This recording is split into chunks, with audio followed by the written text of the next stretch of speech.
Welcome to the Three Falls podcast. I'm Derek, joined by always Mr. Tush Action, Matt Pepper. Matt, how are you doing this week? That's a new nickname.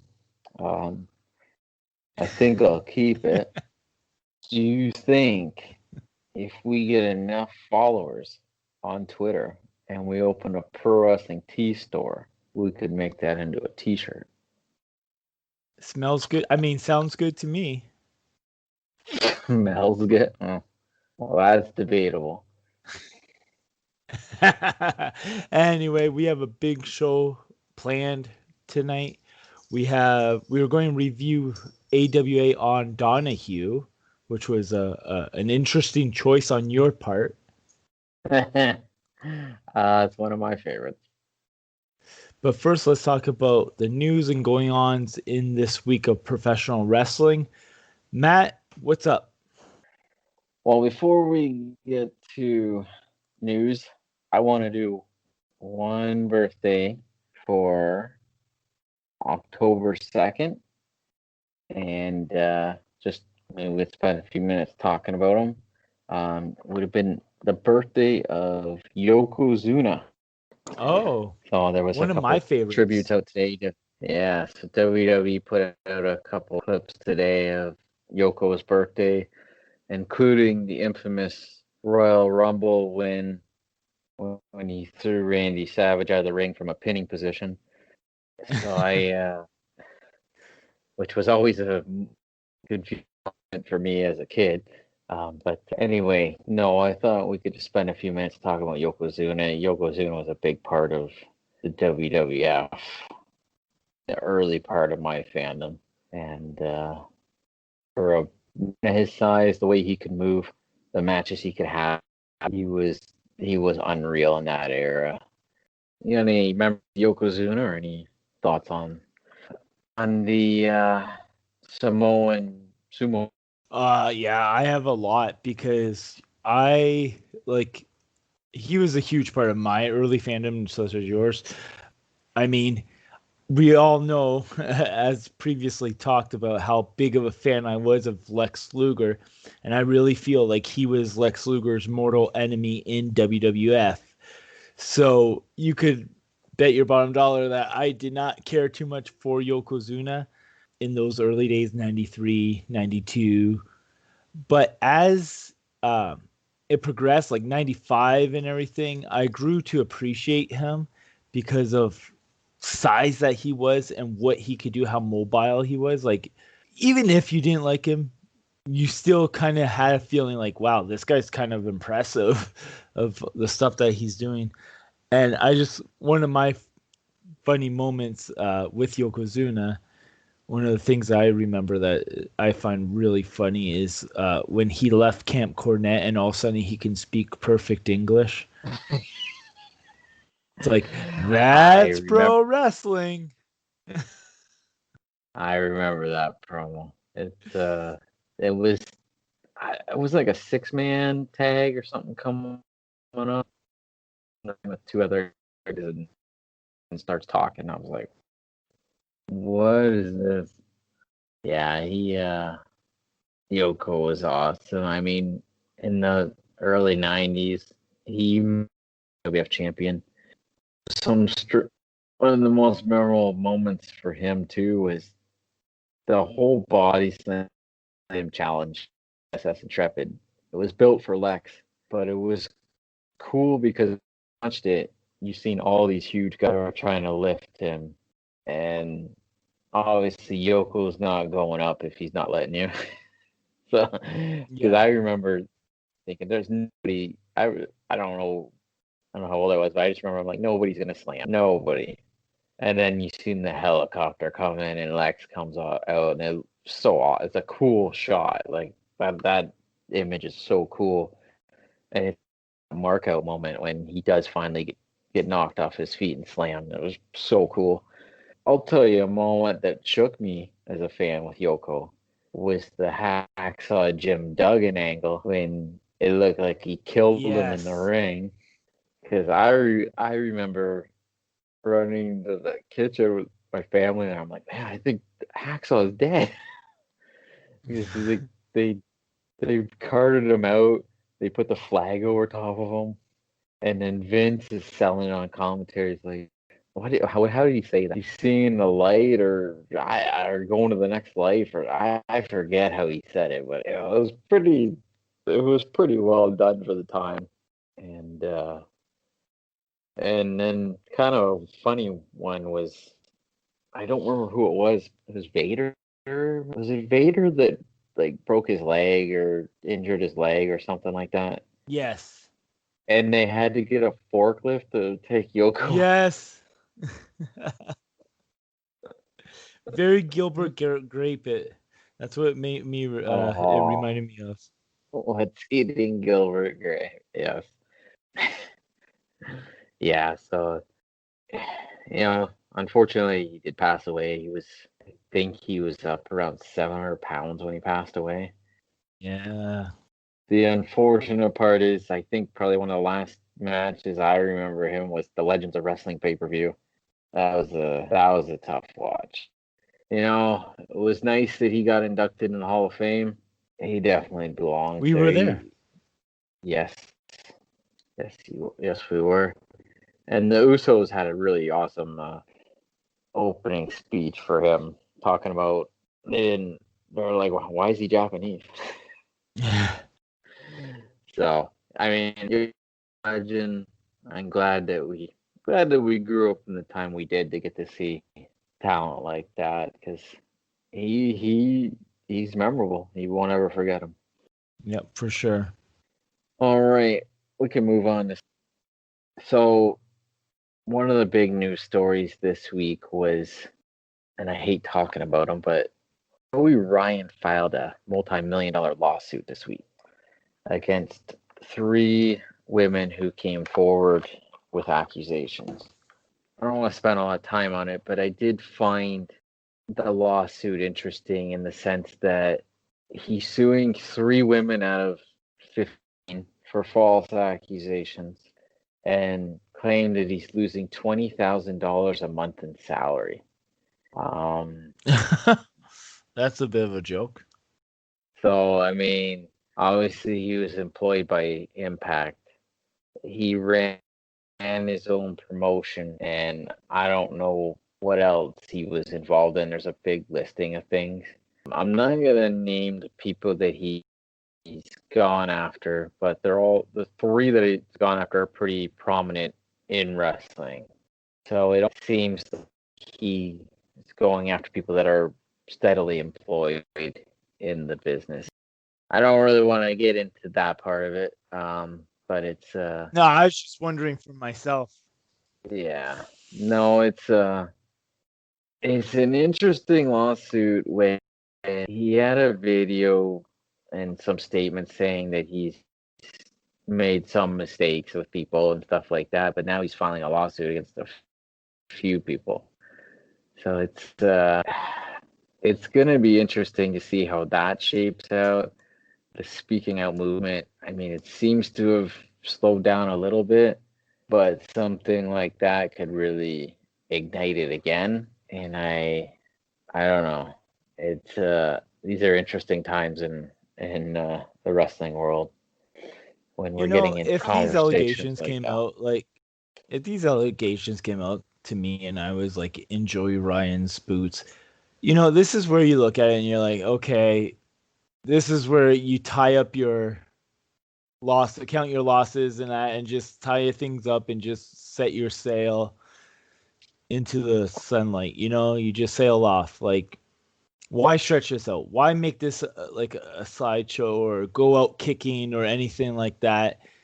Obviously, if you weren't guilty, you wouldn't have been fired by these companies. You wouldn't be seen in this light, right? Mm-hmm. So I'm just saying Well, this is I'll something that say, we've already spent too much time on right now. I'll say this, and that's not a defense of Joey Ryan at all. It is within his right to file a lawsuit in America if he feels that he's been wrongly accused. I have a hard time believing that this is a good lawsuit based on the information that's out there. So it'll be interesting to see what happens with that. That being said, I'm glad that people that have had some serious issues in the business are on the outside looking in. Next news piece I want to talk about was October 3rd is the date in which the WWE is prohibiting their talents from third-party services. So WWE's entered a agreement with Cameo now. So anyone that was signed up with Cameo and making appearances through there now has to do it under the WWE ban. Obviously, the WWE has intellectual property on a lot of the talent. It'll be a shared agreement in terms of the profit margins with Cameo, and the same thing with Twitch. So Twitch, I believe they're allowed to use that, but it has to be like going through WWE channels as well. We talked about that a little bit. I heard on this, just to go on the subject, I heard that, so WWE's taking over these people's Twitch channels, like Paige has one, AJ Styles, I guess. I don't know, whoever has Twitch. But it's part of their downside of their contract, so they have to put out content when WWE says, if not, then they don't get paid. Right. Like a portion of their downside or whatever, which isn't that a nightmare? You start this thing by yourself organically, build up your followers and everything, and then, Big Brother comes in and kind of puts their fingerprints all over it, and then you're kind of forced to put out content. So, where it was almost like kind of a recreational thing, it's now work. Well, I don't think it was really a recreational thing for a lot of the talent because they were profiting off of it, right? So, but they're profiting it based on being on being a contracted employee that's on TV with the WWE. So that's where it gets sticky. And whoa. You're wrong. What's that? They're not a contracted employee. They're an independent contractor that has a contract. But they're not an employee. They're not considered an employee of WWE. Well, we know sticky subject, but they have an agreement with WWE for their likeness. But they're not an employee. Yeah, I know. Again, I can understand. I do get it with WWE. There was a lot of things that came out on those Twitch streams that they weren't aware of. AJ Styles, I think, was the biggest one. Blabbermouth Styles? Yeah, did you know, like, he had his son Twitch with him, and his son says on Twitch that he doesn't watch WWE anymore? I think I heard that, yeah. So what? A lot of people don't watch it anymore. I know, but he's on a Twitch stream with a guy who's on WWE. Doesn't matter. Like, why is he obligated to watch WWE just because his dad works there? I think it was just there's more than that, but that was one of those. I think that part was funny. People are consumers, right? Like, if there's something better out there. I don't know. It's a tough one, but at the end of the day, I mean, you signed agreements with WWE. It is what it is. You're using. You're using their TV. Yeah, you're using their TV to make money for yourself outside of their TV. Sorry, but I mean, like, I like her, but someone like Paige, she's making. I heard something where she was making like $40,000 a month on Twitch. My thought is, if she wasn't on WWE TV, and it's not that she's not talented or didn't have a good career in the ring, but that platform's allowing her to make that kind of money on there too. So I understand that. I understand it both ways. That's a tough one. Anyway, we can get off that topic. I got some news. Go ahead. Earlier this week, New Japan Pro Wrestling president Harold Meij announced that he would be stepping down on October 3rd after 2.5 years in the company. So that's a pretty big thing because do you know why this is a big thing?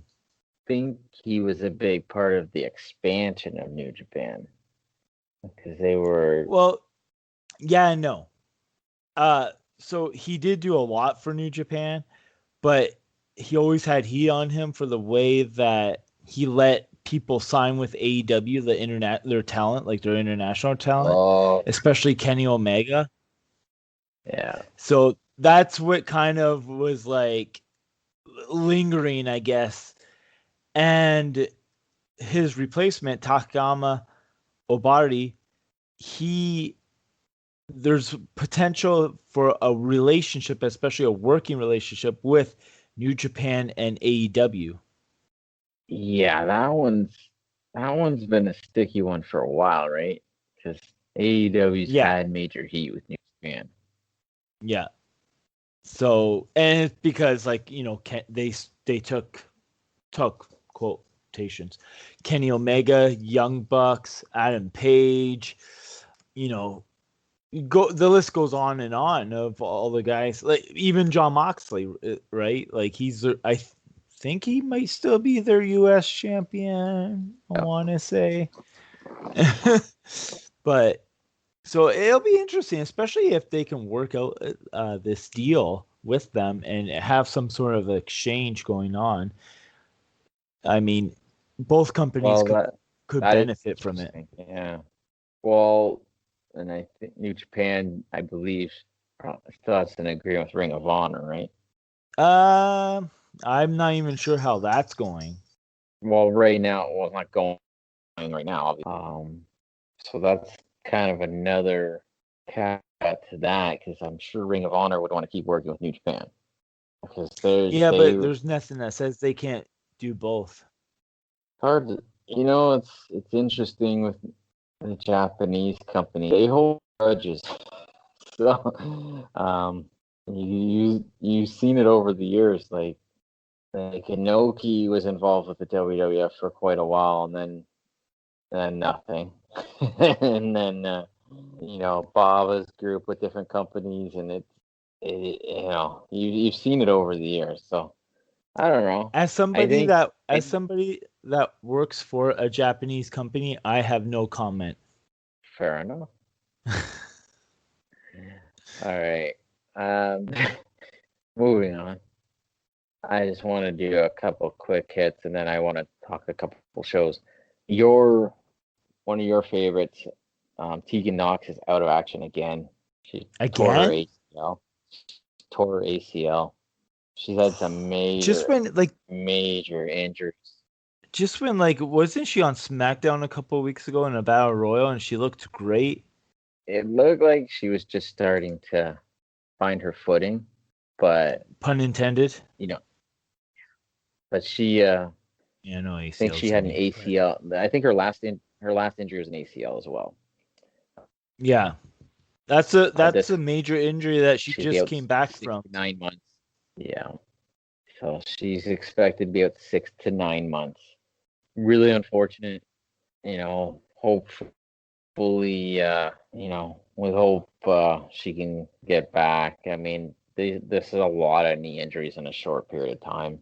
It's that's a tough one. That's really tough. I think she was featured pretty heavily on NXT every week.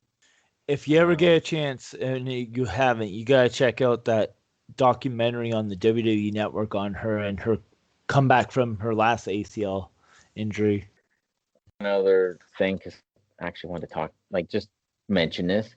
Have you followed the Andrew Yang stuff? No, I don't even know who Andrew Yang is. Well, I don't. Is it Jimmy Wang Yang's son? No.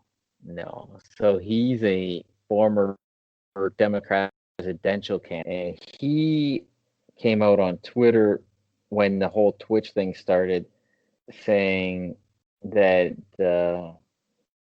I don't know how he got into this, but he was saying how he was a wrestling fan growing up and he's tired of seeing all his heroes pass away. And if he got in office, he'd be going after the WWE for the independent contractor stuff. And now he's putting out statements saying that basically WWE doesn't have a right to ban the cameo and Twitch stuff. Why I wanted to bring this up. This guy, and I don't know him. He did an interview with Chris Van Vliet too, not too long ago. He put that tweet out. It's almost to me sounding like he's trying to get in with the wrestling fans in a political sense. Doesn't he know anything? Wrestling fans don't vote. I guess it depends what you promise the fans. Actually, that you know what? I take that back because we are going to talk about this guy later on. But Jesse Ventura was the governor of Minnesota. That's true. But anyway, I just felt when I read this guy's stuff on Twitter, he probably is a wrestling fan, but it sounds to me like he's trying to tap into a niche market for additional support. Because wrestling and politics, anyone does have a lot of similarities in a lot of ways, controlling the audience, manipulating the audience. It is what it is. So I just wanted to throw that out there. I think that might be something we might hear more of in the future, especially as there gets to be more elections and stuff in the U.S.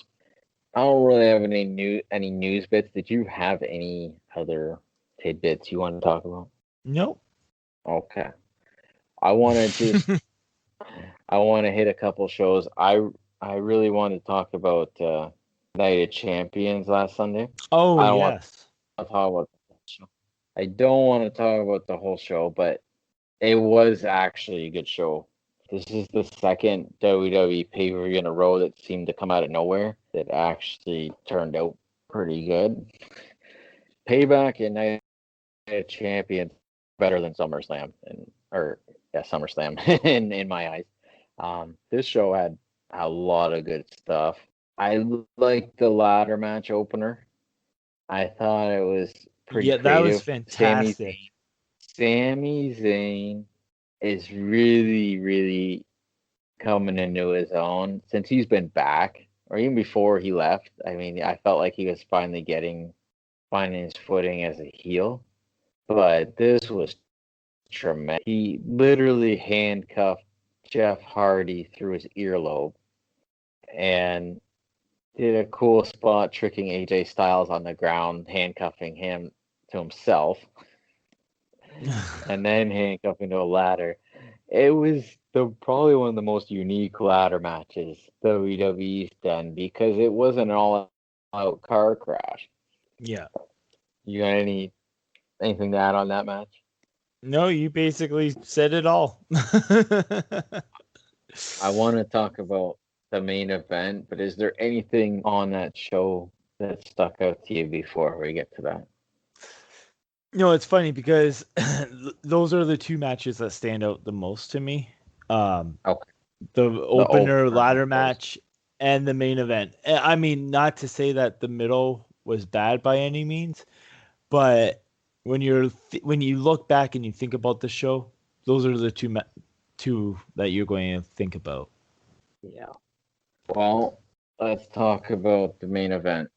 It was the Battle of the Cousins. Roman Reigns, we've talked about it on the show. We've talked about it the last several weeks. Roman Reigns has been tremendous since he's came back. He's been probably in my opinion, the best. Do you agree or disagree? Oh, I agree. He's my reason to watch WWE every week right now. So the SmackDown before Night of Champions, he had an awesome promo against Jey Uso, talking about how his family's proud of him. He's part of the best tag team of their generation, but he doesn't understand that he's the head of the table, and he's the one that carries this family and everyone looks up to and all this stuff. And then Jey Uso, this is one of the best promos of the year too, when he talks about how it's never been his time and everyone sees Roman Reigns. They're like, there's the big dog, there's the world champion, the WrestleMania main eventer. He's like, when they see me, they're like, which one are you again? Which I thought was an awesome promo, like because there's a degree of truth to all that. It was pretty passionate. And then they had the match, and the match was solid, but I loved that it had the turn, like it just turned in Roman's tide towards the end of the match. And he's dominating and pounding Jey Uso, but then he's got to stop and he's got to talk and say, I need you to tell me that I'm the tribal chief. And this goes on for a while, but it had my attention. I did not lose attention in this match at all. When that started, that was absolutely tremendous. And Jey Uso's fighting it. He said, "No, I'm not doing it," and he's just pounding him, pounding him. And I popped for this when Paul Heyman stands up and he goes, "I acknowledge you as my tribal chief," and the way Heyman delivers is just hilarious. And Roman says, "No, I don't want to hear it from him." And oh, by the way, I love Roman's new look too. Yeah. Drop the vest. I mean, you look at him, he's obviously in shape. He's cut. He looks like a monster. That's the perfect look for him. Jimmy Uso comes down in the match, hobbling on crutches, and he's got the towel, and having flashbacks to Owen Hart with Helen Hart with the white towel, and he says he's gonna throw the towel in, and Jay's telling him, "No, don't do it, don't do it," and he eventually does it. And then Roman goes and grabs the I don't know what it was. Jey Uso came out with that. What is it? What was he wearing? Like a lei. Thank you. So he goes and puts it on, and then Jimmy Uso, because Roman's telling him he needs to say it too, and he goes, "You're the tribal chief, okay? You're the tribal chief." And it's just that Roman's just like, he's so like, yeah, I'm the tribal chief. It was awesome. That was if that's not the best storytelling in wrestling this year in a match, I would love to know what is, because that was absolutely tremendous. That is absolutely the best storytelling. Like I've seen it in a long time. And when you want like a match like that should be shown like in wrestling schools when you're looking at storytelling 101, because that is the thing that WWE does the absolute best of any promotion is the storytelling. They know the ways to get it through. I mean, you look in history, you look at like Savage and Elizabeth, look at Hulk and Andre, look at, Austin and Bret Hart. They have the best storytelling, and that's why I believe they've been on top of the mountain for so long. Everywhere else just puts out, they put out good wrestling in that, but they don't. And the thing with storytelling that's so important is that it appeals to the masses. Yes, it's got to be something you can understand, and B, if you want it to really be good, it's something that you can relate to or you can feel. And these are cousins. They grew up together, and one is always the dominant one, and now he's being a jerk about it because he's been on top. He's had he's been like carrying the company, so to speak. He's the guy that's been pegged as the next guy. So now he's the guy, and people don't like that. People don't like to hear somebody talk about, especially like it when it's in their own fan. It hits a lot of nerves. It's and you look at SmackDown, the ratings have been better since Roman's come back. They're continuing to get better during the storyline. Is the biggest. They missed him very badly on that show, and they found something for him to sink his teeth into. He is hitting his stride. Like he's coming into his own too. You got to remember, WWE's been in this transition years building their next crop of stars, and even though Roman's been there and been on top, he was never accepted as that top guy. But now, I don't think it. I don't think you can dispute that he is the guy in that company. So, my question to you: where do you think this goes next? I haven't seen SmackDown yet. Me either. But if what I would like to see, so this is obviously by the time anyone hears this, SmackDown has already happened because it's already happened. I would like to see Roman Reigns, like Jay or Jimmy Uso, challenge Roman Reigns to a fight on SmackDown, and Reigns just annihilates him and just certifies himself as, the tribal chief. I would think that should be the next logical step in that. Do you think we'll get an appearance, Rikishi? See, it's hard because I thought about that, but knowing how, I don't know. I would say this. And I'm not clamoring for a match by any means, but if Roman took them out, it would make sense for someone in their family to confront him. So that it would make sense.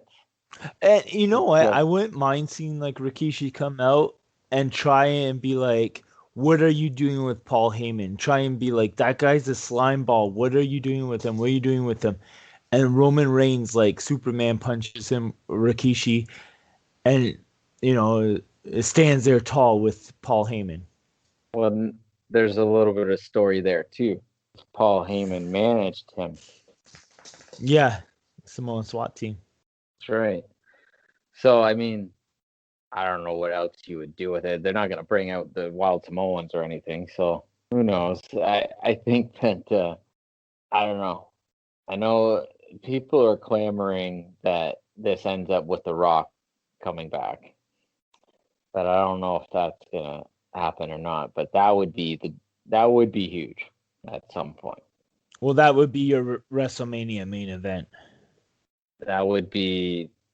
I don't know how many dream matches are left. That would be one, and that would solidify Roman. So anyway, we'll move on. But just ending that, I'm big on Roman Reigns. I want to see what he does every week. That's the best thing in wrestling right now. Agreed. Do you watch any? You watch any shows this week?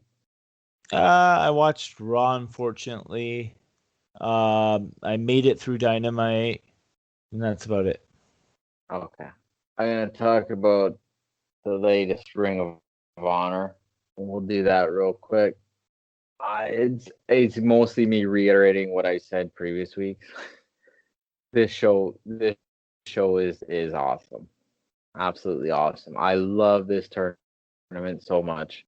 So this week it was Silas Young against Fred Yehai. I can never say his name right, but anyway, promos before the match absolutely tremendous. Fred Yehai, amateur collegiate wrestler. They went through all his stuff. He's been an indie standout forever. I know he's worked Evolve, but he's never gotten a shot. So this is like his big moment. Silas Young is Did he obviously better. did he wrestle in MLW? Fred, I think he did. Yeah. I think that's where I know him from. So he was going at Silas Young. Silas Young, he's a really good promo. His promo video was pretty funny. He's been in Ring of Honor a long time. He talked about how this is where they did a really good job on these videos. Silas talks about his time off during the pandemic and how he was doing BJJ training and stuff, and he's going to show you something new. And anyway, really good match. The storytelling's excellent in these matches with the rope breaks, fists, everything. Um, Fred wins the match. That's his first match in Ring of Honor. He beats Silas Young, who's an established guy, and he moves on in the tournament. And the next match was Josh Woods against Kenny King, and this was awesome too. Josh Woods, have you ever seen him? No. Man, this guy was tremendous too. He's another amateur wrestler, combat sport type guy. He could grapple like crazy. Kenny King is more of an athletic worker, so they had a kind of a style. Josh Woods upsets Kenny King, moves on in the tournament as well. I can't say enough good things about this show. It's such an easy watch. It's not insulting. The show flows really quick. Their stats mean something, and it's kind of reminds me of the Cruiserweight Classic in a sense. When the Cruiserweight Classic happened and all the guys had promos before their matches, and you got an idea of who they actually are. That's what it's like. So I just wanted to put them over again. They got me on this show. They got me again on this show. And last thing, I watched United Wrestling Network again. And big match this week was Aaron Stevens against Trevor Murdoch. I wish there was fans for this show. You know what? I like both those guys. Trevor Murdoch is the most unlikely babyface type character. I can see why he would never work. He never really lasted in the WWE. He doesn't have that same look that everyone else does. But I love his look. He looks rugged, like a bar fighter that would break you in half. And Aaron Stevens is so talented. Like his character is so ridiculous for like the NWA, but it works. And it ended up being Trevor Murdoch pulls off the win, wins the national title.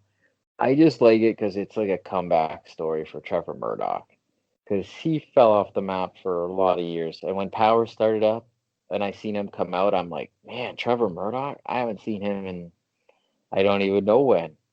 But he's such a likable character. He was really good, really good. And I wanted to give some props on that show again. It was a solid show. Someone we know, Allison Kay, was on the show this week. She wrestled Nicole Savoy. AK-47 wins that match. She was, I think, originally supposed to wrestle Serena Deeb, but she pulled out due to being in contact with someone with COVID-19. Yeah. Man, it's well worth checking this show out. So, if you got anything to talk about from WWE and AEW, you can. If not, we can move on to the. Oh, I will say one thing. AEW did have a really good opener this week. Darby Allin and Ricky Starks. It was amazing to me. They had an opener that wasn't a tag match. I actually really like that match. Those are two. AEW has, like I mentioned, a few pillars that are younger guys. I really could for the company. Darby Allin really, to me, has it. Every time I see him, just something about. Although I think he's gonna die in the ring one day with all the stuff he does. I do think this guy really does have something special about him. So I can't really remember anything else from the show, but I was invested in that match. Yeah, you know what? I was looking at Ricky Starks, and he's very small. I feel like if he was like, I don't want to say bigger or thicker, but if he had the body of say somebody that was maybe 20 pounds heavier, he would be a star. He has a good look to him. He looks almost like a Vince Vaughn to me. I always think he looks like a smaller John Cena. A smaller who? John Cena. He has a similar face to John Cena. What? Yep. Okay. I think so. And so, anything else on that show or any WWE stuff? Not really. All right. Well, You know what? I was surprised there was no. Why was there no Raw Underground? I think there was a last minute. Apparently, there was some last minute production changes with Raw this week. There was talk they didn't finalize anything until like 5 or 6 o'clock. So there was a lot of changes on the show. But and then who knows? Because like we were talking about last week, we see talent missing on shows. You don't know if there's anything going on with pandemic or anything either. So I have a feeling that these companies have to change on the fly every week with the current climate. So I suspect it was just there was some issue that they had to cut it, but apparently it's not done. They just didn't have it this week. All right. Well, if they were done it and that was the last of it, I wouldn't be upset, to be honest with you. Well, like I said, Raw Underground is either really good or really bad, and there isn't much in between on that. All right. So should we move on and get to the Yes, meat and potatoes here, our main event? let's The get to the AW main event. the AWA on the Phil Donahue show taking place. I couldn't get a date on this, but I think it was August 1981. Yes, it was definitely 1981.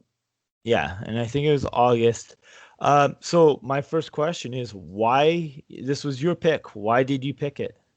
Well, I think it's one of those forgotten times in wrestling history. So at this time, AWA was the big three promotions in United States. So obviously you have the WWF, and then or maybe even WWF at the time, and then you have the NWA. So the AWA was still pretty hot at the time. They ruled the Midwest, Minnesota, Nebraska, and they were all the way down to San Francisco, even in Winnipeg. They had all those. They had all these major markets that they toured regularly. And just a quick thing on the AWA too.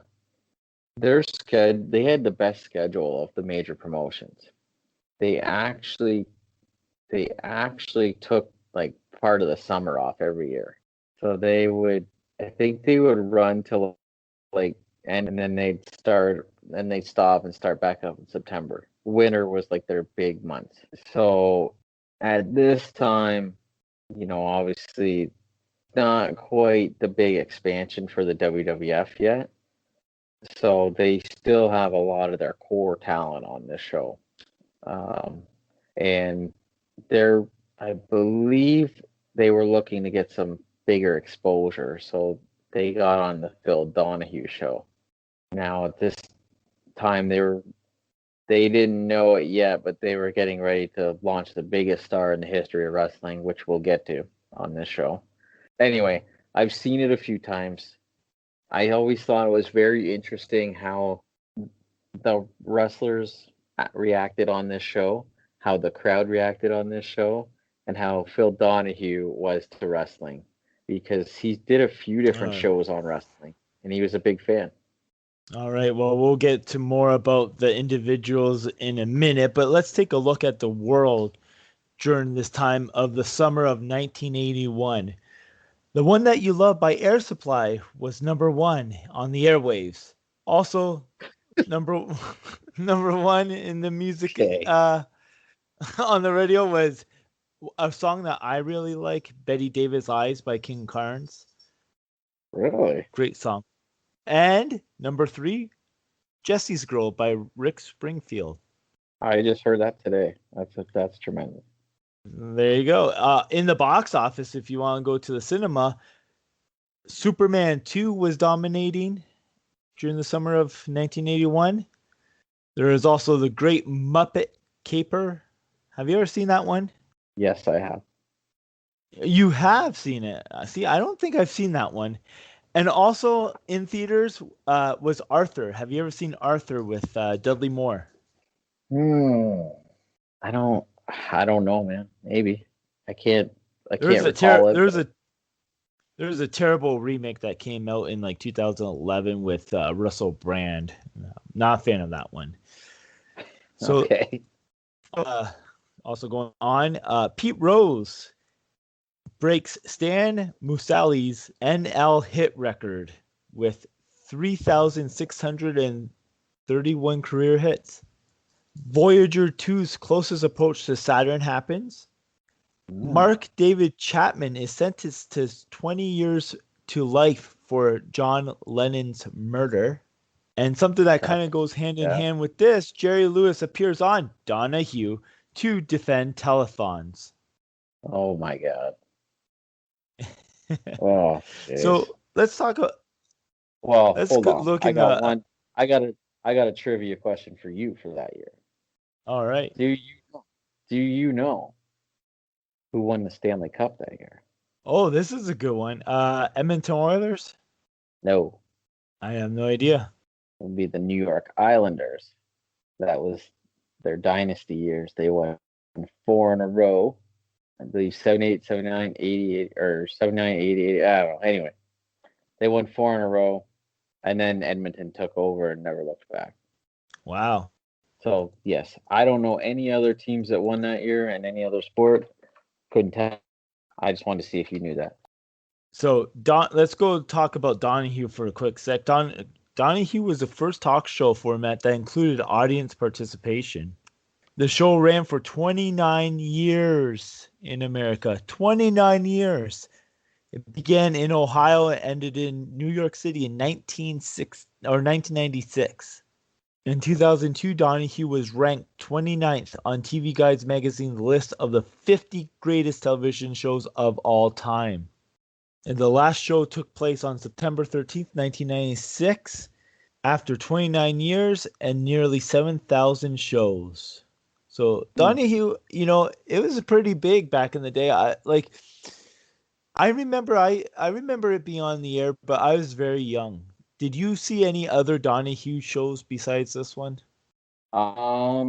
Later on, there was a couple other wrestling ones. There's a famous one where after the steroid and ring boy scandal, Vince is even on the show, if I remember correctly. And Vince was Actually, sitting beside actually, it's Dave. funny you Dave, mentioned that. It's actually funny you mentioned that because that is on my list for us to review one day. I came across it. yes. I also So saw I that have Marilyn seen. Manson was on an episode. Oh, God, Phil Donahue. Okay. Yeah, like in 1995.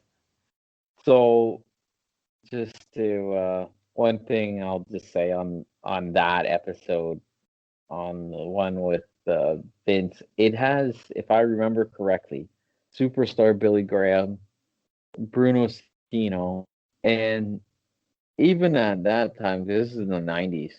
It's funny when you look back on these things. There's even smart fans then, and some kid asked Bruno a question, and he goes, there's all this talk that you left under mysterious terms and issues son and all this stuff, and the kid just rattling all this stuff off to Bruno, and Bruno's like, you don't know what you're talking about, Sonny.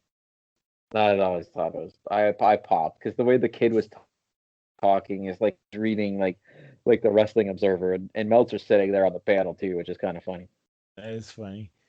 All right, so let's go to the breakdown of this show. It took place, obviously, like I said, summer of 1981. It took place from Cincinnati, Ohio. There was a studio crowd around an AWA ring that was set up in the middle. It opens up with Donahue talking about the growing popularity of professional wrestling in America. Donahue, what did you think about what he was wearing? Well, I mean, ring jacket, man. You can't go in the ring without a ring jacket. Uh, He looked I like thought it was Bobby cool. Heenan. He had like those Yeah, old manager sequin jacket on. I thought that was pretty cool that he kind of dressed up for the show. yeah. Well, I think I could be wrong, but I have a feeling that Donahue knew Vern or something like that. Like he's familiar with wrestling. He knew wrestling, so he wanted Yeah, to look. No, I liked it. I thought that was a cool touch. Here's the thing, and before we get too into it, he he gave to me he gave wrestling respect on the show. He didn't portray it as stupid or anything like that. So I like that he wore a jacket like that. I like that he seemed like he was into it. So it was pretty cool. yeah. Well, he introduced first Golden Boy Adrian Adonis, who comes Yes. out to a course of booze. Adonis throws out tickets that read refundable for one kiss.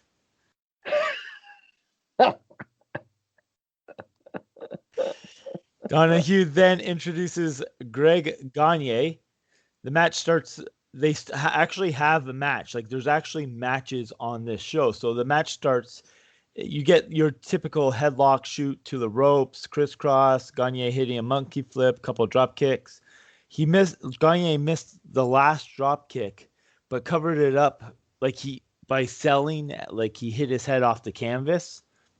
Now the thing is Yeah. during these matches, Donahue would talk to the crowd participants. Like I said at the beginning, this was one of the first shows, or the first show, that had crowd participation.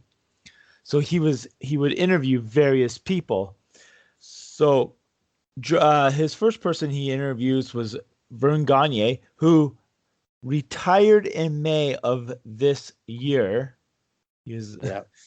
isn't that crazy? 1981 was when Vern Gagne retired. Um, Wow. well, you know what's funny? He Just to get off topic for a second, I found out an yeah. interesting fact about Vern Gagne in researching for this that I did not know. And unfortunately, it's a kind of a dark fact.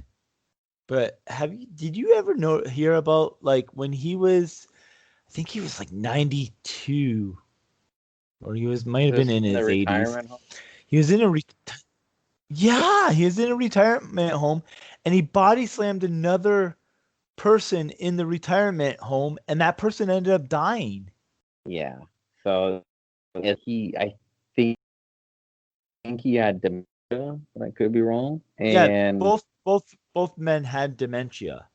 so obviously Vern spent his whole life as a wrestler. He was an amateur collegiate wrestler before that, so I don't think that ever goes away. And obviously wasn't in sound state of mind. Yeah, I know he threw him or something, and the guy, I don't know.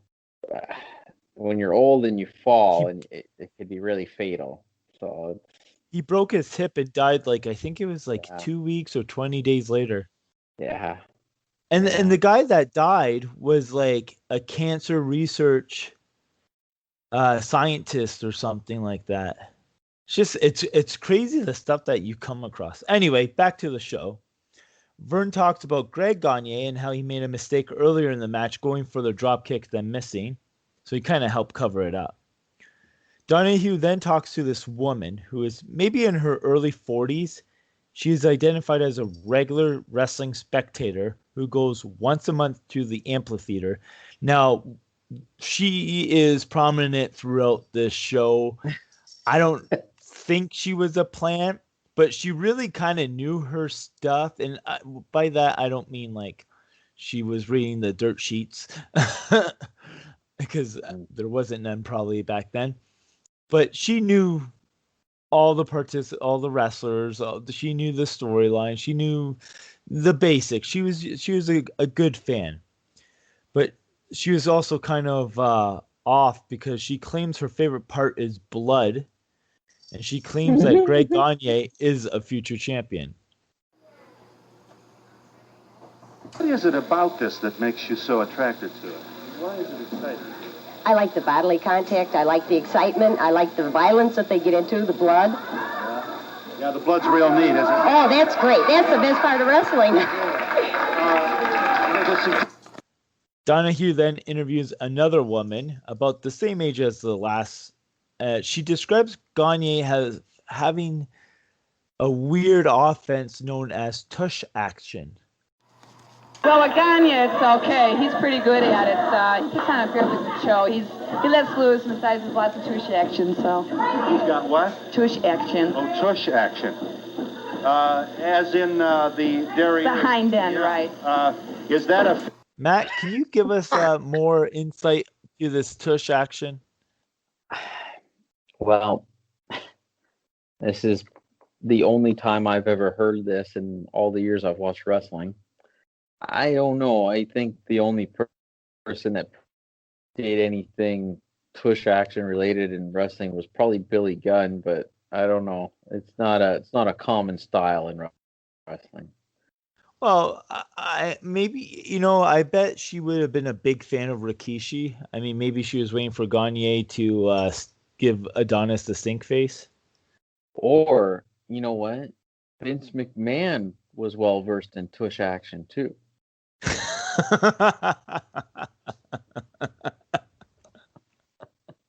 He did tricks. Anyway, ending of the match saw Adonis hurl Gagne corner to corner. Then Gagne came back with a flying head scissors, and then the bell rang. There was no definitive end. Donahue just announced Gagne as the winner at 5 minutes and 40 seconds. I believe at this point. It was an exhibition you want to add to match. That? Yeah, I believe they just list it as an exhibition match. Yeah, there really wasn't a winner per se. Actually, I just want to mention something about the matches that were on the show, and they were perfectly booked, or now I don't want to say booked, but they were perfectly laid out because they weren't complicated, they weren't over the top, but they were fast, they were interesting enough that your casual fan, or not even a casual fan, but the casual viewer could get into them, could understand what was going on. And I know with say Border City Wrestling, whenever they have a spot show or something like that, they try to do this too, where you'll have a typical baby face and a typical heel, and they do a lot of the basic stuff. You're not going to see 450 plancha over the top, because you don't want the people taking risks on a show like this.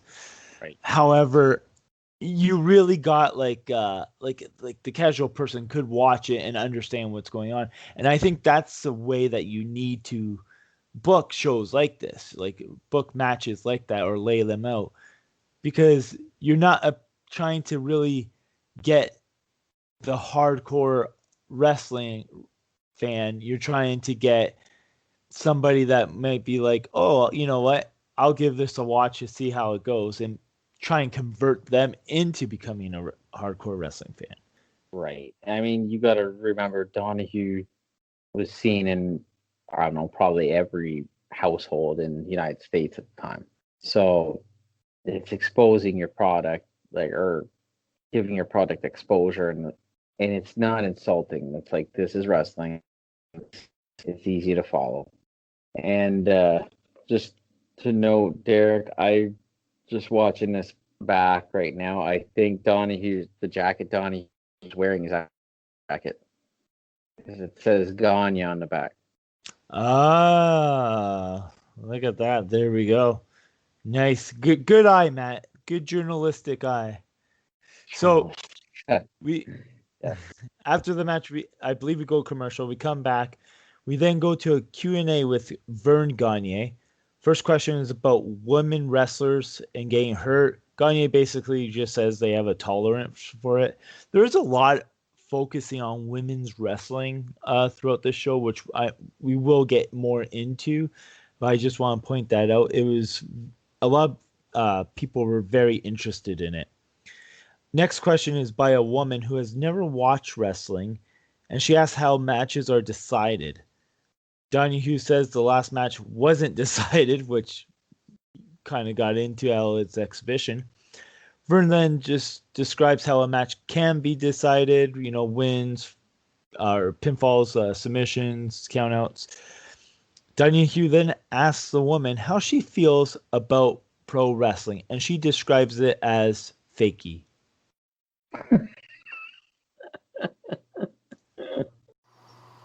Have you ever seen this live? No. What are your feelings about this? It's fakey to me. It's, You think so? Have you ever been body slammed? Vern then describes what sets pro wrestling apart from amateur wrestling and how theatrics and the ring make it more exciting. Then we are I just a want to women's talk match. about the fake thing. Chris Grable and Judy Martin. Oh, you want to talk more about the fakey thing? Yeah, I want to talk about the fakey thing. So it's kind of, because I was thinking about this earlier. One thing that drives me nuts today is, and I'm gonna go back and forth time period then and today. So every era there was people that would cite wrestling as not being real. The only difference between then and now is the wrestlers protected their business as opposed to now. So it kind of drives me nuts today when people are like, "Oh, kayfabe's dead. It doesn't matter. We don't have to try to make this believable," which I think is, considering you're in the crowd in 1981 saying that this isn't real, but they're somewhat intrigued by it, by what's going on. Just to add to that, wrestling was not exposed in 1989. It was exposed in the early 1900s over and over and over again. People for about 100 years, but it drew big numbers for 100 years. So I just wanted to throw that in there. It's just funny to me the way people react and how the wrestlers react today. Watch the wrestlers then. This is our business. We don't care what you think. And then today it's like, oh, we're all best friends. We're all entertainers. We'll all hang out after the match. Take a selfie. So anyway, I just want to throw that in there.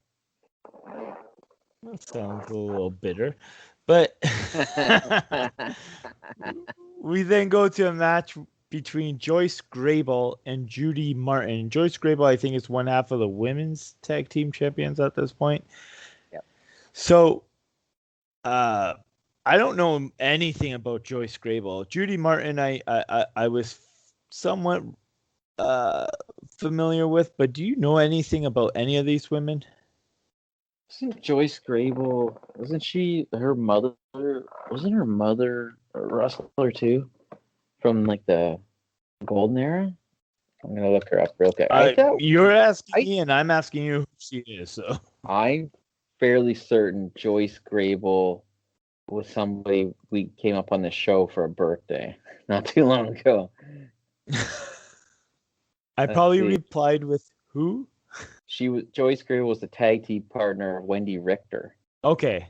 Held the NWA United States Women's Championship. Yeah.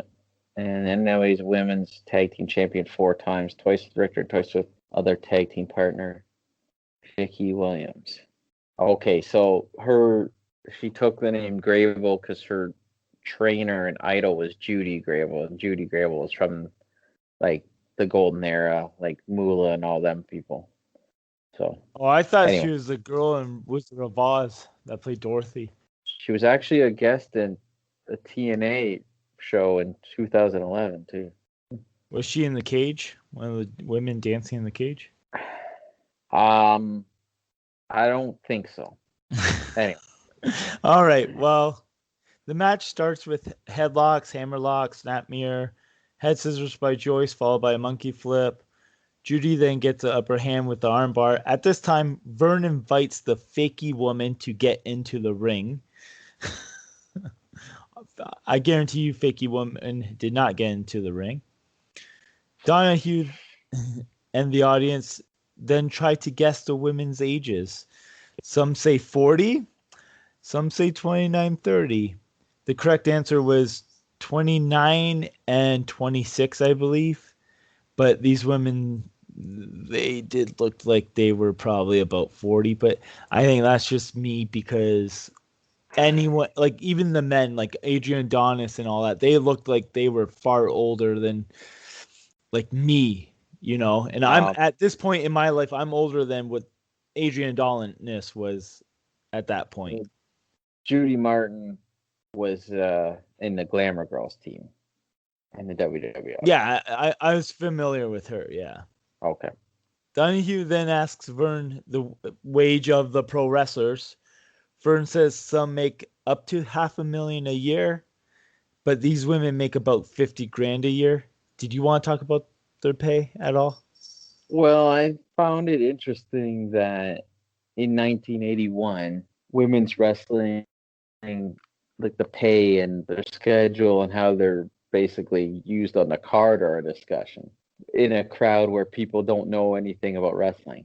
I found that very interesting. Well, and I mean, I guess Donahue, it's mostly a female audience, so I could see where that would be maybe a topic of conversation. But if you think about this is 1981, and there wasn't a big women's surge in pro wrestling up until about 5 or 6 years ago. Seeing where where it was, where it came from, 50,000 a year when women there wasn't a lot of women's wrestlers at the time. They were still almost a special attraction on the card. I don't know. I found all that conversation very interesting. Oh, indeed. So another question that was asked was about regulation. Gagne says the Athletic Commission, Stanley Blackburn is the president of the AWA, Jim Crockett for NWA, and Vince McMahon, he thinks, he said, for the WWF. And those were the three big leagues in North America in 1981. So back to the match. The finish came when Donahue asked if he could ring the bell while Martin looked like she was setting Joyce up in a leg lock. So I put Martin wins at 5 minutes and 17 seconds. After the match, Donahue gets in the ring between the two women to interview them, but both women go at each other with Donahue in between them. Think like the Tim White spot from the Attitude Era, or Teddy Long, where they would kind of get in between the women and wrestlers, and they would kind of roll on top, that type of spot. Well, that happened to Donahue about 20 years before the Attitude Era. Oh. And so then we go a commercial break. We then come back to a Q&A with all four wrestlers in the ring. First question is an older lady who calls wrestling flashy and says that she didn't enjoy it. Adonis then cuts a promo on her, which was fantastic. And then after he's done cutting the promo on that lady, another lady offers to give Adonis his card back. So she will not be receiving a free kiss.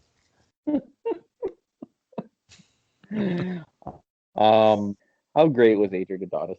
Oh, he was amazing. Like, this is a guy that it's really a shame that he didn't go as far as I think he could have went. He had an awesome look. He was tough. Obviously, once he went to WWE or WWF, his weight started to balloon out of control. But he was smart enough that he kind of went with it because he did this flamboyant gimmick, the adorable one. But he shaved off his body hair. He put on all this makeup and everything. He kind of went lived his gimmick like he was going to be if I'm putting on all this weight. Or I don't know if it was intentional or what, but he's just kind of went a whole different way with where he was at in 1981 because he was in really good shape here and he could go. Boy, he was. You could tell how good of an athlete he was because even in the WWF, when he was at a higher weight, he could move even at that size, and it's a total character change, but that's how talented he was. And it's unfortunate that he died young in a car accident because it would have been interesting to see what he did after the WWF. I think he still had some juice left at that time.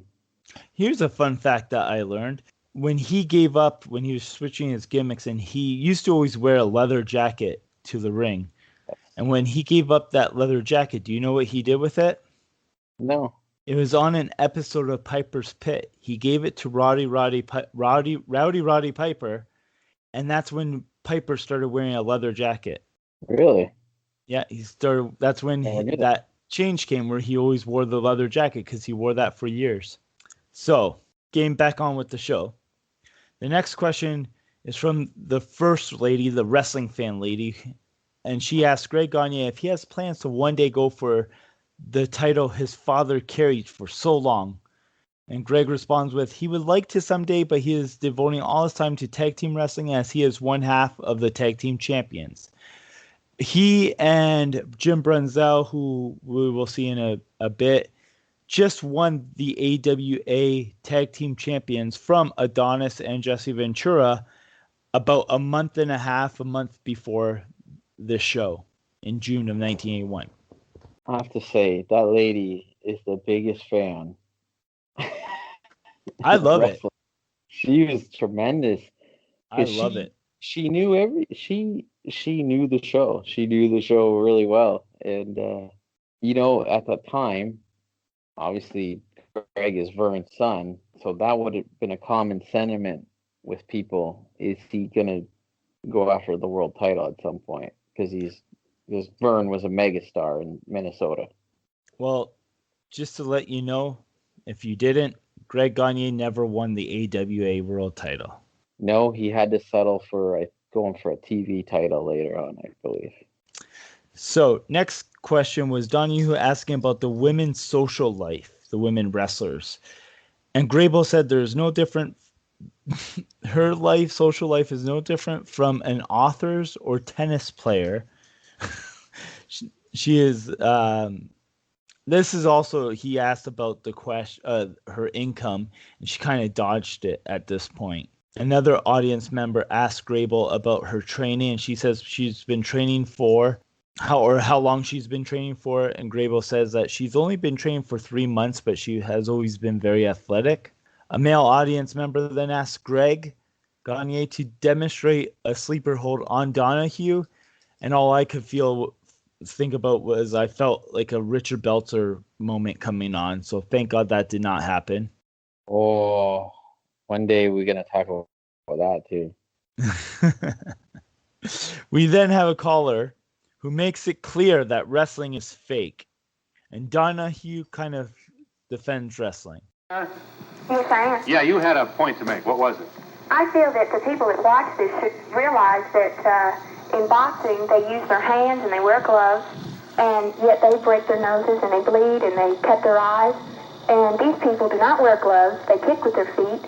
Why do not people realize that this is fake? I mean, if they really were fighting, they would. The people wouldn't come out looking like they were massacred. So you're saying then that you're a doubter too, then? Yes, I am. Have you ever been to a match?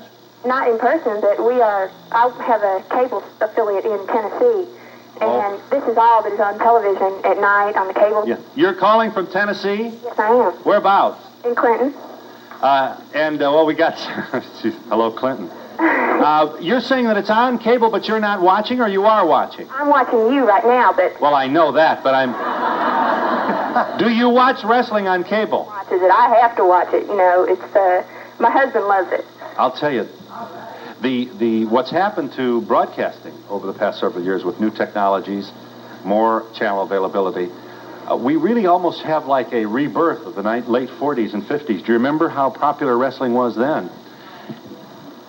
Me? You're not that old. All right. Well, you don't have to rub it in. Here we go again with wrestling, and once again the dialogue continues. Look, we're here merely to say this is not going away. It never has. In fact, it seems to be enjoying a rebirth.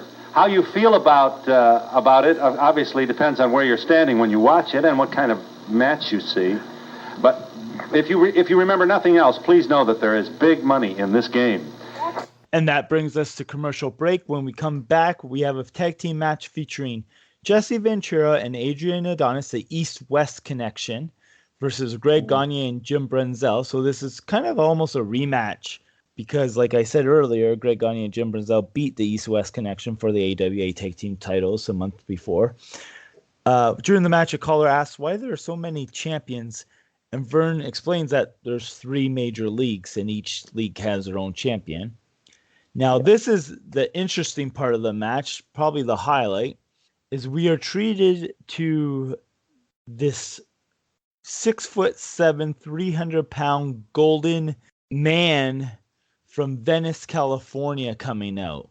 And this is actually Hulk Hogan making his AWA debut. So he is wearing his sterling golden robe. He says he didn't come here to lollygag in the hallway, brother.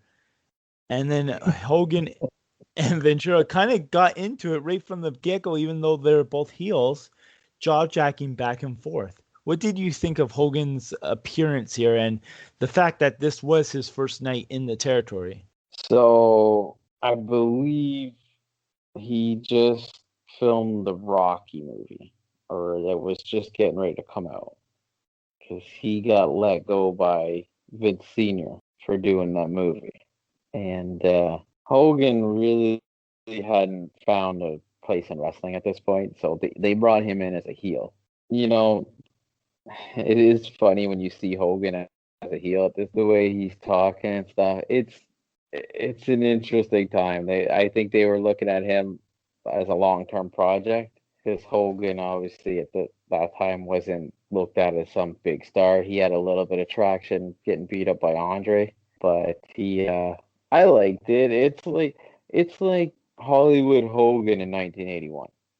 You know, the thing is seeing Hogan, he looked like a star. Like he had, like, he did not look like anyone else. You know, I would even argue to say that Jesse Ventura looked like a star, but like seeing Hogan come out, so like he was looked different than anyone. He looked like a golden god. It just incredible. There is no doubt in my mind why, like, that this guy would be where he was, you know, in 5 more years. Well, I guarantee you, when he walked in that room, everybody noticed him. Oh yeah. He just has that. He had that look, and you know, like, it's funny you say Ventura had that look too. Both of them were trying to look like superstar Billy Graham, who was the look before that. And like, he was so influential on Ventura for sure, and Hogan, that was the big thing. And all the 3 of those guys became stars in AWA. Yeah. And not to knock on Jesse, because I really think he was a star, but like, you said the look tried to look like Billy Graham, but Hogan, he took that look and he made it his own, where Jesse Ventura kind of looked like a Wish.com order in Billy Graham. Like, I ordered Billy Graham, but this is what I got, haha, type of thing. Anyway. Yeah, it was, he influenced them. It's really where I was going with that. But you're right, Hogan made it his own. So we then go a commercial break, but when we come back, the match is done. Donahue is in the ring with Jesse Ventura and Adrian Adonis. He then introduces the AWA World Champion, Nick Bockwinkel. Yeah. Now, this was interesting, this next part. Donahue then quotes a source from the Chicago Sun-Times, noting that in 1976, 32 million people showed up to watch a professional wrestling match at an arena. 32 million people. I had to rewind this not once, not twice, but 3 times just to make sure I was not mishearing anything. 32 million people. First of all, what arena do you think would hold 32 million people? Wow. I really think he meant to say 32,000. I don't know. I'm thinking it's cumulative across the United States. They were running stories all over the place. I think that's what I tried to look it up to see what event this could have been. 32 million people. So I found one that at the time, the biggest gate, it was 31,000 people. It was promoted by Leroy McGurk and Bill Watts. And they made, what's that? Mid-South. Yeah, Mid-South. The show featured Dusty Rhodes, superstar Billy Graham, who we were just talking about, Paul Orndorff, Bruiser Brody, Fabius Moolah, Ron Bass. The main event saw Ray Candy defeat Ernie Ladd in a steel cage match. And it was at the Superdome. Oh, yeah. So that I'm assuming that's the one that Donahue was alluding to. Like I said, he did say 32 million, but I really think he meant to say 32,000. I almost think he was talking about like in a year, 32 million or in arenas, but maybe I could be wrong on that. If it's 32 million in one arena, no, it's not. No. You're gonna have Hall in New York City at a wrestling show? Well, the population in the world in 1978 was 4.2 billion people. So, I guess it could happen. Anyway, Donahue then notes that the only other sport to beat wrestling in viewership is car racing and horse racing. So, not even basketball, not hockey. Well, that's incredible too. Yeah. Because it shows you how the world has changed, how the sports world's changed. Because horse racing and what was the other one? Horse racing and car racing. Yeah. So you know what? I'm kind of depressed. They should have thrown in roller derby. It would have been interesting to see what the attendance is for viewership. And it was like wrestling. Donahue then interviews an old lady who puts down professional wrestling, but Bockwinkel responds. Often. You waited 2 years for your tickets and you get this show, huh? Darn sure. I think it's hilarious. Really? I think it's the biggest put on. I think it's hilarious. Are you enjoying it? Oh, I'm having fun here, but I'll avoid it with a passion on television. Now, how do you explain this popularity for us? I don't. I can't understand it. With all the violence on TV, this is certainly not less violent. I know, but they're nice-looking young men, and they're well-built, and they take care They of are. And I think they're making a good buck. Yeah. But You know what I always find curious, I wouldn't pay 5 cents to see a live match, and my TV goes off. Really? Really. Champ, you wanted to say what to this? Yes, person? I'm always amazed that the people who do the least athletic endeavors in their life often happen to be the most vociferous critics. And I don't know, maybe she was a top marathon runner in one of her years, but it's usually the ladies and maybe sometimes the men of not the most masculine gender who always want to criticize us the most. Really? That's right, Nick. So, that's right, Nick. After a couple more questions, we then go commercial, and when we come back, all the participants are in the ring. Brad Rheingans makes like a quick cameo. Vern Gagne is on the mic. He's just like, and this is Brad Rheingans, and that was it for him. Donahue Which then, is interesting. it was weird. Oh, I think it's because he was trying to get him over because he's a Minnesota amateur wrestler. Well, I think Vern sponsored him for the Olympics. Okay, so maybe that's it. But it was just as funny. It was just like, and here he is, and there he goes. It's like Grandpa Simpson walking into that burlesque house where Bart was working there. Walks in, places his hat, does a little loop, grabs his hat, and then he's out of there. I want to talk about the old lady a little bit. Oh, for sure. I do think it's funny that she was that opinionated about wrestling.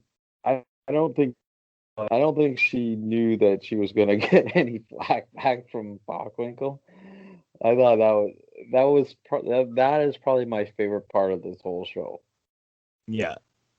When I watched it, I'm like, man, Bockwinkel is like saying how, yeah, it's always an older lady or out of shape guy that wants to talk about something athletic that they don't like. And what did he say? She could have been an Olympic swimmer in her time. I don't know. Yeah, or runner or sprinter. Sprinter. All right, we'll come back after. Keep going on the show. Well, there was something that was said there that a comment that really doesn't age well. But I mean, this was 1981. I mean, it is what it is. Anyway, moving on. Donahue then asks anyone in the audience for final thoughts, and that's when we are introduced to Jim Brunzell's wife. I had her name, but I can't find it. I guess it doesn't matter. She then addresses everyone, saying that it's fake by saying they don't see what it's like when the wrestlers come home. Then there was a special treat for me because the show ads that were paid for by the following. We had an ad for Volvo Easy Kate latex paint. It was just funny seeing this. I love old ads, especially when they're sprinkled into something and you're not expecting them. Me too. And so that was it for the breakdown of the show. Matt, any thoughts on this? Any final thoughts? I love it. I love I love watching it. It's funny. I don't know. AWA I didn't watch it as a kid. It was ending as my fandom was really starting. May have seen something at the tail end back then, but I have to say, as I've gotten older and watched a lot of older stuff, I think Nick Bockwinkel is one of my favorite characters in wrestling. I enjoy listening to him talk. He carried himself like the world champion, like he was the ticket in wrestling. It's funny when I listen to interviews with wrestlers and they talk about carrying yourself and how a lot of wrestlers today don't look the part. They dress ridiculous, they dress ratty, they don't have nice clothes. And Bockwinkel wore nice suits, but he wore clothes for the time too. Like on this show, he's got a suit, but he's got the huge sunglasses. He's got the open collar shirt. He looks like he could be like hanging out in Miami or something. But he looked classy. He looked the part, like he was making the most money. That's how he looked. And I always like his delivery and how he talks, because he wasn't one of those yellers and screamers. He would casually talk, and he would talk articulately, and he would talk to the old lady like she's inferior. And I love it. Like even the way he holds the belt, he holds it. So when you see him holding the belt that says he's the world heavyweight. He was tremendous. Yeah. If he, I remember when they announced him for the WWE Hall of Fame, and I was a little surprised by it at first, and then I thought about it, and I'm like, no, should be there. He was on top in that company forever. He was the guy when Vern stopped. Like he carried that company. And if you watch matches later in his career, he got better as he got older. Actually, when I just want to mention when Vern retired, it was Bockwinkel who was awarded the AWA championship because he held it before Vern beat him for it, and then Vern retired. Yeah. And Bockwinkel became AWA champion. That's his run right here in 1981 that we're seeing. Yeah. And he, even later in his career, I remember he wrestled Kurt Hennig before Kurt went to the WWF. And Kurt Hennig was a more athletic style. And Bockwinkel was hanging with him then, and he was like in his late 40s. He was, I don't know, man. Like, if he's not in that, it's weird because we're in an age now where the stuff they're not going to remember this. He was definitely one of the top world champions in the old system, in the big three. In that era, he was definitely like the guy. Well, there's two wrestlers in modern times that closely resemble him, and that was Chris Jericho in 2009, who was a blatant Bockwinkel ripoff. Like, not ripoff, but he was channeling Nick Bockwinkel, because even down to the promos where he would just talk. He wasn't yelling. Yeah. And that was probably one of Jericho's best run as champion, actually. And then the other man that closely resembles Bockwinkel is Nick Aldis. Yes. I mean, in all honesty, like, how many wrestlers on TV right now do you see dressed nice like that? I don't know. Right? Yeah. So WWE, the Hurt Business dresses professional. Yeah. Those guys wear suits. They look good, right? But see, it goes with character too. I'll make that argument in there. Because I agree. I think, like, you know what, most people, when you hold a world title, you need to dress like that because you're representing the company, right? But a lot don't. No, a lot don't, but they should. It works for some people, and it works for some people to not. But I think a lot of talent wants to be like CM Punk, because that didn't fit him, right? Like, I'll give you a good example. Drew McIntyre dresses nice, but he doesn't wear a suit. But he's nice in 2020. Yeah. Right? So it's not necessarily overdoing it. You have, I don't know, a lot of people don't look the part today. And that worked for Bach. See, Vern, like, when Vern was wrestling and he was the champion, I think he wore a dress shirt once in a while on TV, but his stuff was always, it was almost like he was wearing wrestling gear, like the jackets and stuff. But he was a wrestler. He was a collegiate wrestler, so it worked for him. But if you go back and watch those old studio interviews with Mean Gene and stuff, a lot of those guys, their street clothes reflected on the person they were. They all didn't have to wear suits, but the top guys generally did. Yeah, top guys should always wear a suit. Like, so yeah, no, I really like Bockwinkel on this.